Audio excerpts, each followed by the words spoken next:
Bon, pour ceux qui ne savent pas, les EPOP sont les voitures généralement très dégradées qui font la navette entre la ville et le village et qui ont pour particularité de rouler très vite. Aïe, imaginez la scène. Coucou la famille, bonjour tout le monde, j'espère que vous allez bien. Alors moi je m'appelle Marie-Anne et je te souhaite la bienvenue sur ma chaîne. C'est la première fois que tu regardes une vidéo sur ma chaîne, je te souhaite la bienvenue. Alors félicitations. Nous allons rendre grâce à Dieu, vous êtes en vie. Alors félicitations. Félicitations. Oh, le Seigneur vous a maintenu encore en vie aujourd'hui. Donc, félicitations. Installe-toi confortablement. Prends les popcorn. Alors, aujourd'hui, nous allons commencer la rubrique des story time. J'espère qu'elle vous plaira. Donc, let's go. Tu es l'éternel. Tu es la source de ma paix. L'histoire commence en 2008 ou 2009. Je ne me souviens pas de l'année exacte. Moi, je me rappelle bien. C'était en 2009. Pourquoi tu veux l'écouter? Tout le monde sait que c'était en 2009. C'était en 2008. 2009. 2009. Bon, ce n'est pas important. Est-ce que l'année n'est vraiment pas importante dans cette histoire? L'histoire se passe un dimanche. Je devais aller à l'église. Avant d'aller à l'église, j'ai fait une petite prière où j'ai demandé au Seigneur de me parler aujourd'hui. Je me suis dit au Seigneur, je suis en train d'aller à l'église. Seigneur, parle-moi aujourd'hui à travers ton serviteur.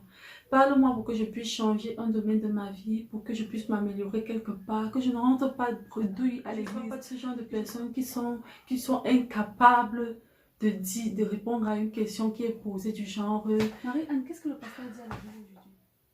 Vous voyez? Que je ne sois pas incapable de répondre à une telle question. Mais le Seigneur m'a parlé. Ah, ça? Ah oui, c'est vrai. Arrivé à l'église ce fameux jour, le pasteur a parlé sur la communion fraternelle. Il a parlé sur les relations entre frères et sœurs en Christ. Il a parlé sur beaucoup de choses et particulièrement sur le fait que nous sommes des frères en Christ, chaque jour on se voit à l'église, on communique même à l'église, même après le culte, on se voit et tout, mais qu'arrivé au quartier, on est incapable de se dire bonjour, quoi. On est incapable de s'entraider, on est incapable de se traiter comme des frères, parce que nous ne sommes pas... En fait, l'expression frère en Christ, ce n'est pas simplement une question de parole, mais c'est quelque chose qu'il faut vraiment agir en acte, quoi. Donc, il nous a parlé de ça, il nous a dit que vous êtes souvent allés au quartier, vous faites comme si vous ne vous connaissez pas, même si on ne vous demande pas d'être les potes, les meilleurs amis du monde, mais le simple bonjour peut faire quelque chose. Le simple fait de partager sur certaines choses que vous avez appris dimanche. Tu ne sais pas, ton frère peut t'apprendre quelque chose que tu ne savais pas. Il peut ajouter en plus à ce que le pasteur a dit dimanche. Il peut. Ne soyez pas au quartier comme des inconnus. Ne soyez pas au quartier comme des inconnus. Ne te rapproche pas de lui. Comment est-ce que tu pourras gagner de ce frère-là? Comment est-ce que tu pourras gagner de lui? Tu ne pourras pas bénéficier de certains avantages que tu pourras recevoir de lui, alors qu'il peut avoir beaucoup de choses à t'offrir. Si tu vois ce que je veux dire, il peut avoir beaucoup de choses à t'offrir. Et pareil pour toi, tu peux en faire autant. Donc, ça ne se limite pas seulement aux frères ou sœurs. Même votre gentillesse peut attirer les gens et tout. Il faut être poli, il faut être courtois. Qui a dit que parce qu'on est chrétien, on doit être impoli? Eh mes soeurs, qui t'a dit que tout le monde qui te salue en route est un dragueur? Non, ils ne sont pas tous des dragueurs. Non, ils ne sont pas tous des dragueurs.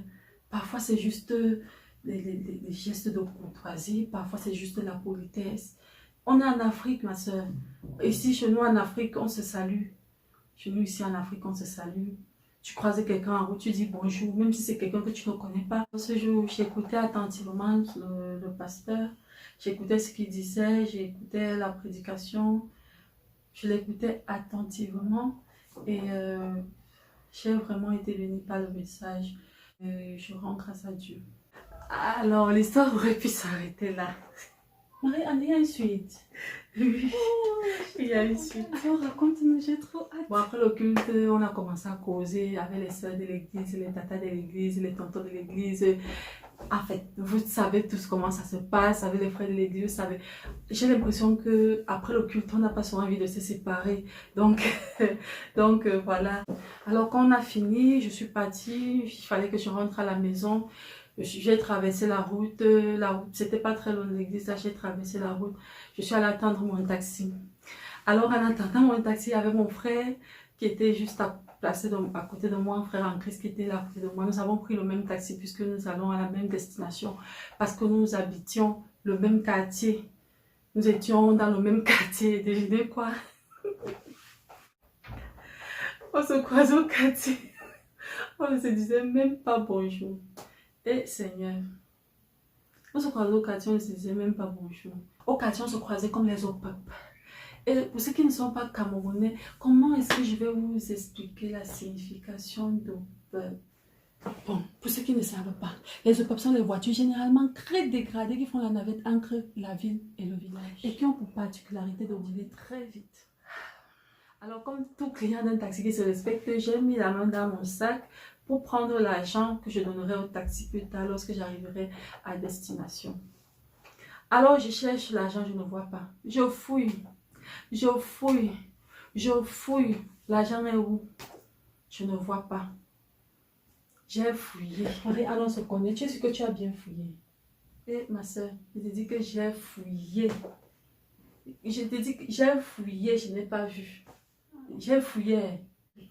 Finalement, je me suis rendu compte que je n'avais pas cet argent dans le sac pour une raison que j'ignorais. Alors, j'ai regardé le taximan. Il avait l'air nerveux. On dirait que ce jour-là, il a eu des problèmes avec sa femme. On dirait que ce jour-là, sa femme lui a dit que tu ne vas pas manger aujourd'hui. On dirait que ce jour-là, il était fâché contre tout le monde entier. On dirait que ce jour-là, il n'avait pas payé la pension de son enfant et que lundi matin, il devait aller donner l'argent à l'école. On dirait ce jour-là que sa femme a dit que si tu ne rentres pas aujourd'hui sans l'argent de la ration, tu vas voir. On dirait que ce jour-là, il devait cotiser et il n'avait pas l'argent de la réunion. Vous connaissez les Camerounais avec leur réunion. Tente de ne pas aller donner ton argent de la réunion. Tu vas voir. Tu vas confirmer. Alors, il était fâché. Il était fâché. Il était fâché. Je me suis dit dans mon cœur que mais quand il est d'abord nerveux comme ça, je vais commencer par où pour lui dire que hé papa, tonton, j'ai tel problème. J'allais commencer par où, papa? J'allais commencer par où? Et ce que j'ignorais, c'est que le gars avait compris ce qui s'était passé. En fait, il avait très bien compris ce qui s'était passé. Et il est resté calme, il n'a rien dit, il n'a rien fait. J'étais vraiment... On voit souvent les gens assis dans les taxis. On ne comprend pas souvent que les gens là sont en train de vivre les choses. J'avais les calmes, mais il y avait un combat qui se passait à l'intérieur de moi. Le cœur qui battait ici, là, et pensait qu'il allait à gauche, et pensait qu'il allait à droite. Vraiment, quand vous voyez souvent quelqu'un assis comme ça, ne vous dites même pas qu'il est en train de se reposer. Peut-être que son cerveau est en train de travailler, vous ne le savez pas. C'est qu'en même temps, non, je ne dois pas mentir. Vraiment, je disais que je vais dire quoi? En fin de compte, je me suis dit que je vais seulement dire au taximan que papa, pardon, je n'ai pas l'argent. Je croyais avoir l'argent, mais je n'ai pas l'argent. Je ne sais pas ce qu'il allait faire de moi, mais au moins, j'allais avoir l'honnêteté de lui dire que tonton, papa, excuse-moi. Alors nous voici donc à destination. Dès qu'on arrive à destination, parce que moi j'étais du côté de la portière de la voiture. Et lui, il était juste à côté de moi. Donc au moment où on était déjà en train d'arriver comme ça là, il sort l'argent de sa poche. Après il dit au chauffeur, il donne l'argent au chauffeur. Il dit au chauffeur que je vais payer. Il a dit que je paye pour ma soeur et moi. À côté, j'étais seulement comme ça là.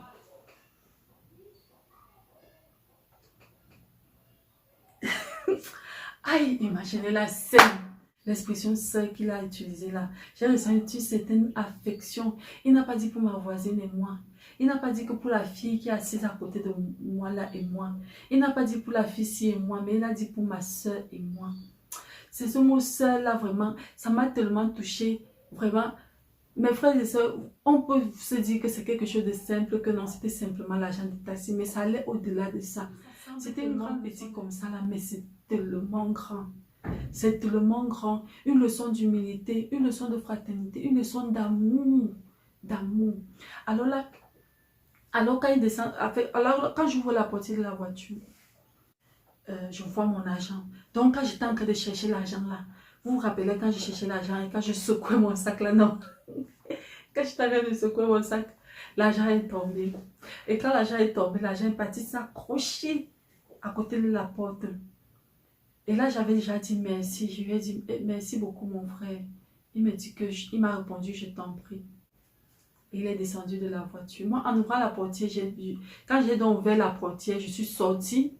Mais c'est maintenant en voulant fermer la portière que j'ai vu que l'argent s'était accroché à côté de la portière. Donc l'argent est tombé. Et lui, il avait déjà pris la route, il est parti. Là, j'ai ramassé l'argent. Et je suis restée avec l'argent à la main comme ça. J'ai dit merci au chauffeur, le chauffeur est parti. Je suis restée avec l'argent à la main comme ça là. J'ai commencé à réfléchir. En fait, j'étais seulement en train de dire dans mon cœur que j'étais en train de réfléchir, recommencer à penser à tout ce que le pasteur disait là à l'église et tout.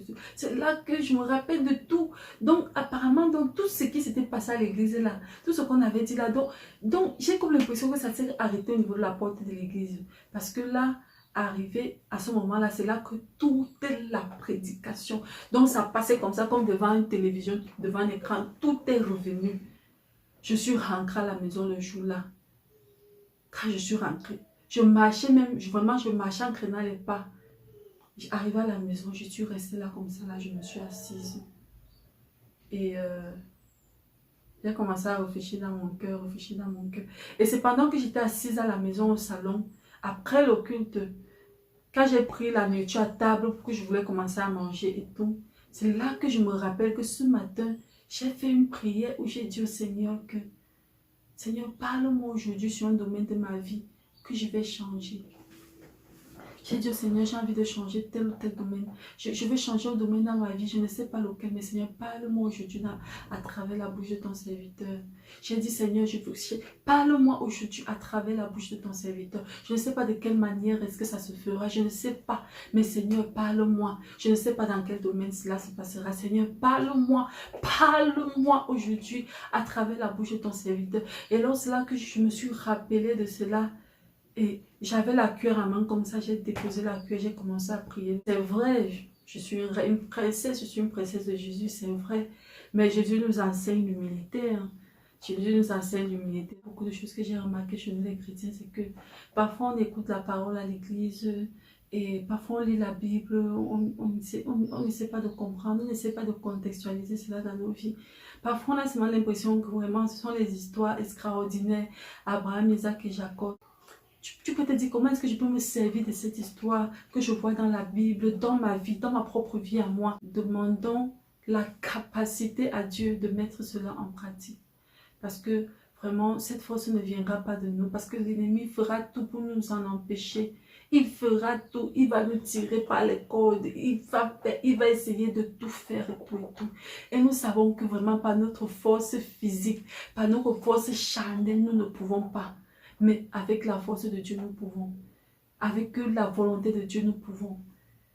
Et si nous nous sentons incapables, demandons de l'aide à Dieu, demandons de l'aide au Saint-Esprit. Alors mon frère, ma soeur, n'hésite pas de me dire en commentaire ce que tu as pensé de ma story time. N'hésite pas de dire en commentaire qu'est-ce que tu as retenu comme leçon. N'hésite pas de dire en commentaire si tu t'en serviras. Quelles sont les leçons que vous en tirez. Je préfère ne pas vraiment donner de conclusion parce que sur une histoire, plusieurs personnes peuvent en tirer 10 leçons, 20 leçons, 30, 100 leçons. Il peut y avoir plusieurs histoires, donc je ne veux pas me limiter à donner ma conclusion à moi. Que le Seigneur vous bénisse abondamment. Alors, on va se dire au revoir pour une prochaine vidéo. Si vous aimez les story time, dites-le moi en commentaire, j'en ferai d'autres. J'ai tellement d'histoires à vous raconter, tellement d'histoires à partager avec vous, tellement les merveilles que le Seigneur a fait pour moi. Alors, si vous avez aimé la vidéo, commentez, likez, partagez, cliquez sur la cloche de notification. Alors, je vous dis à la prochaine.